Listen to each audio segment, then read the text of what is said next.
इस वीडियो में दी गई जानकारी ओनली फॉर एजुकेशनल पर्पस है। ये नोटबुक और विकिपीडिया से ली गई है। कृपया कुछ भी मेडिसिन और ट्रीटमेंट लेने से पहले डॉक्टर की सलाह जरूर लें। खुद से मेडिसिन और ट्रीटमेंट ना लीजिए, ये जानलेवा भी हो सकता है। Thanks by team MT team. नमस्कार दोस्तों, वेलकम फ्रेंड्स। एमटी मेडिटिव में फिर एक बार आप सबका स्वागत है। आज हम लोग बात करेंगे एक एंटीबायोटिक टैबलेट के बारे में, जानेंगे सेफोडॉक्सिन एंटीबायोटिक के बारे में। आप लोगों को पता ही है एंटीबायोटिक किन किन कामों में यूजेस लिया जाता है। आज इसके बारे में डिटेल्स में जानेंगे किन किन कामों में यूजेस लिया जा सकता है, यानी किन किन बीमारियों को ये ठीक कर सकता है, इसके यूज करने के बाद साइड इफेक्ट क्या हो सकता है, इसके सही में डॉक्टर रिकमेंडेड डोज क्या रह सकता है, और सबसे गुरुत्वपूर्ण बात जानेंगे किन मेडिसिन के साथ ये इंटरेक्ट करता है, यानी किन किन मेडिसिन चलने के साथ साथ इस मेडिसिन को दिया नहीं जा सकता, किन बीमारियों को चलते इन मेडिसिन को दिया नहीं जा सकता, किन बीमारी रहने से इस मेडिसिन को यूजेस नहीं किया जा सकता। यही गुरुत्वपूर्ण बात आज जानेंगे। पूरी वीडियो के साथ बने रहिए, पूरी जानकारी लीजिए, क्योंकि आधा अधूरा जानकारी जानलेवा भी हो सकता है। चलिए वन स्टेप आना एडवांस मेडिकल नॉलेज की तरफ बढ़े। सेफोडॉक्सिन टैबलेट जो कि एक एंटीबायोटिक मेडिसिन है, जो कि थर्ड जनरेशन का बेटा लैक्टोमाइज मेडिसिन है, जो सेफालोस्पोरिन ग्रुप से बिलोंग करता है। इस एंटीबायोटिक को ग्राम पॉजिटिव और ग्राम नेगेटिव दोनों प्रकार के ही बैक्टीरियल इन्फेक्शन को खत्म करने के लिए यूजेस लिया जाता है। ये मार्केट में सिरप टैबलेट दोनों फॉर्म में ही आपको मिल जाएगा। ये शेड्यूल एज ग्रुप के दवा है, इसीलिए डॉक्टर के प्रिस्क्रिप्शन के साथ ही आपको मिलेगा। डॉक्टर्स के प्रिस्क्रिप्शन के साथ ही यूज कीजिए, खुद से ना यूज कीजिए। सेफोडॉक्सिन एंटीबायोटिक 50 mg, 100 mg और 200 mg इन तीनों स्ट्रेंथ के फॉर्म में ही बनाया जाता है। इसका हाफ लाइफ है 2 से 3 घंटा। सेफोडॉक्सिन एक कॉम्पोजिशन नेम है, इस नाम में आपको मार्केट में नहीं मिलेगा। कुछ ब्रांड नेम में आपको मार्केट में मिलेगा।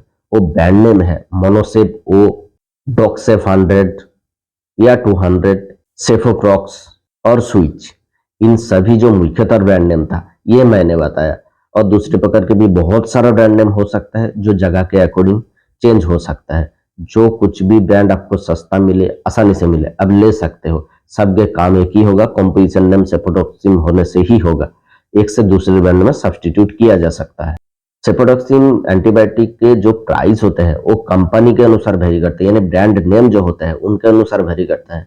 अब मोटा मोटी 15 से लगाकर 20 रुपया में एक टैबलेट, यानी पर टैबलेट 15 से लगाकर 20 रुपया में आपको मिल जाएगा। अब जानेंगे इसके यूजेस, किन किन बीमारियों को ठीक करने के लिए डॉक्टर इसको यूजेस लेते हैं। ये एंटीबायोटिक मेडिसिन होने के कारण से बहुत सारे बैक्टीरियल इन्फेक्शन को खत्म करने के लिए इसके यूजेस लिया जा सकता है। उसमें मुख्यतः शामिल है आरटीआई, यानी रेस्पिरेटरी ट्रैक्ट में कुछ भी इन्फेक्शन हो गया हो, उसमें न्यूमोनिया हो सकता है या ब्रोंकाइटिस हो सकता है। उस प्रॉब्लम को ठीक करने के लिए, यानी उस बीमारी को ठीक करने के लिए सेफोडॉक्सिन एंटीबायोटिक के बहुत ज्यादा यूजेस लिया जा सकता है। टॉन्सिलाइटिस की बीमारियों को ठीक करने के लिए भी यूजेस लिया जा सकता है। फेनिंजाइटिस एक बीमारी है, उसको ठीक करने के लिए भी सेफोडॉक्सिन एंटीबायोटिक का बहुत ज्यादा उपयोग लिया जाता है। ओटाइटिस एक बीमारी है कान से जुड़ी हुई, यानी मिडिल ईयर में कहीं पर भी इंस्पेक्शन हो गए हो, उसमें से पास आ रहा हो, मावादे आ रहे हो, कान में ठीक से सुनाई नहीं दे रहा हो, उसको ठीक करने के लिए भी यूजेस लिया जा सकता है। आई इन्फेक्शन को ठीक करने के लिए भी यूजेस लिया जा सकता है। स्किन के डॉक्टर सबसे ज्यादा इस एंटीबायोटिक के प्रेफर करते हैं, यानी सीवियर स्किन डिजीज के प्रॉब्लम को ठीक करने के लिए, यानी जो बैक्टीरियल इन्फेक्शन के कारण से स्किन डिजीज हुआ है उसको ठीक करने के लिए सेफोडॉक्सिन एंटीबायोटिक का बहुत ज्यादा यूजेस लिया जाता है। साइनोसाइटिस एक बीमारी है, उस प्रॉब्लम को ठीक करने के लिए सबसे ज्यादा यूजेस लिया जा सकता है। यूटीआई यानी यूरिनरी ट्रैक्ट में जब इन्फेक्शन हो जाता है, उस इन्फेक्शन को ठीक करने के लिए सेफोडॉक्सिन एंटीबायोटिक का बहुत ज्यादा उपयोग लिया जाता है। गोनोरिया की प्रॉब्लम को भी ये ठीक कर सकता है पूरी तरीके से। ये जो मुख्यतः यूज था ये मैंने बताया, और दूसरे प्रकार के भी बहुत सारे यूजेस हो सकता है जो डॉक्टर उनके एक्सपीरियंस के अकॉर्डिंग ले सकते हैं। ये बहुत ही सेफ एंटीबायोटिक मेडिसिन माना जाता है। फिर भी एंटीबायोटिक मेडिसिन होने के कारण से इसके कुछ साइड इफेक्ट रह सकता है, जैसे कि एब्डोमिनल में पेन हो सकता है, ब्लड विजन दिखा सकता है आपको, गैस्ट्राइटिस प्रॉब्लम हो सकता है, सर चकरा सकता है, डायरिया हो सकता है किसी किसी को, एडेमा यानी सॉइलिंग हो जाना, हार्ट बीट का फास्ट हो जाना, ये भी एक तरीके का साइड इफेक्ट है इस मेडिसिन का। और ड्राई माउथ, मुखों में अल्सर जैसी प्रॉब्लम भी हो सकता है इसको ज्यादा दिन और ज्यादा मात्रा में यूज करने पर। इसीलिए डॉक्टर के सलाह से ही हमेशा यूज कीजिए, खुद से ना यूज कीजिए। जब भी कोई अनडिजिटेबल साइड इफेक्ट आपको मिले तुरंत ही मेडिसिन को बंद कीजिए और डॉक्टर से मिलिए, जो कि आपको बेहतर ट्रीटमेंट दे सकते हैं इस मेडिसिन को चेंज करके या इसकी डोज को एडजस्ट करके।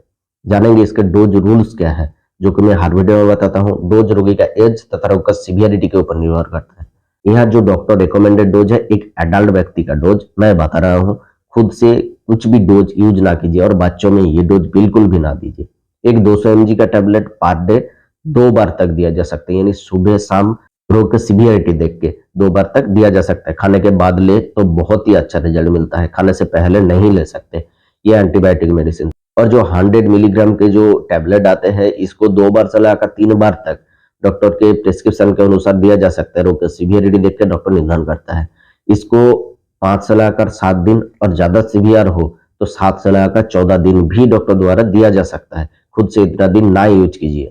अब इसके सबसे गुरुत्वपूर्ण और महत्वपूर्ण बात जानेंगे, वो है किन किन बीमारियों के साथ ये दिया नहीं जा सकता या किसके साथ आप ले नहीं सकते, इसके सेफ्टी इंफॉर्मेशन क्या है। इसको प्रेगनेंसी और ब्रेस्ट फीडिंग मदर में दोनों ही कंडीशन में यूजेस लिया जा सकता है डॉक्टर द्वारा। अल्कोहल के साथ लिया नहीं जा सकता, जिन इनके कंटेंट से जो कोई भी एलर्जिक हो उनमें दिया नहीं जा सकता। और किडनी डिजीज हो, यानी आपको डायलिसिस चल रहा हो सीवियर किडनी डिजीज में, उन कंडीशन में इस मेडिसिन का यूजेस नहीं किया जा सकता। इंटेस्टाइन में कुछ भी इंफेक्शन हो उनमें भी दिया नहीं जा सकता। सीवियर लिवर डिजीज में इन मेडिसिन को यूज नहीं किया जा सकता। आपके बार बार सीजर से आ रहा हो यानी दौरे पड़ने का बीमारी हो, उन कंडीशन में भी इस मेडिसिन का यूजेस नहीं किया जा सकता। किन किन मेडिसिन जब चल रहा हो, इन मेडिसिन का ट्रीटमेंट चल रहा हो, किन किन कंडीशन में इसको दिया नहीं जा सकता। जिन पेशेंट का एस्पिरिन की दवा चल रहे हो उनमें दिया नहीं जा सकता, और वारफेरिन का दवा चल रहा हो उनके साथ भी दिया नहीं जा सकता। फुसेमाइड की दवा चल रहे हो उनके साथ भी दिया नहीं जा सकता। जो एजिथ्रोमाइसिन एंटीबायोटिक है, हाँ दोस्तों, एजिथ्रोमाइसिन जो एंटीबायोटिक है उसको चलने के साथ, यानी वो मेडिसिन जब चल रहा हो तब इस एंटीबायोटिक को यानी सेफोडोक्सिम एंटीबायोटिक को दिया नहीं जा सकता, इसके साथ इंटरप्ट कर सकता है। एमोक्सिसिलिन एंटीबायोटिक जब चल रहा हो तब भी उस एंटीबायोटिक के साथ इस मेडिसिन को दिया नहीं जा सकता। प्रेगावालिन एक नाभ का मेडिसिन है, न्यूरोपैथिक सिंड्रोम का मेडिसिन, जब वो मेडिसिन चल रहा हो तब सेफोडोक्सिम एंटीबायोटिक दिया नहीं जा सकता। और सिप्रोफ्लॉक्सासिन एंटीबायोटिक के साथ भी सेफोडोक्सिम एंटीबायोटिक दिया नहीं जा सकता। इन सभी मेडिसिन जब चल रहा हो तब डॉक्टर को आप जरूर से बताइए, तो डॉक्टर ये मेडिसिन ना लिख के दूसरे मेडिसिन लिख के या इसके डोज को एडजस्ट करके मेडिसिन दे सकता है। दोस्तों आज के लिए बस इतना ही इन्फॉर्मेशन देना था सेफोडोक्सिम एंटीबायोटिक के बारे में। अगर वीडियो अच्छा लगे तो लाइक कीजिएगा और हमारे चैनल को जरूर सब्सक्राइब कीजिएगा आगे ऐसे ही वीडियो पाने के लिए। मिलेंगे अगले वीडियो पर, तब तक के लिए सुरक्षित रहिए, अच्छे रहिए, धन्यवाद।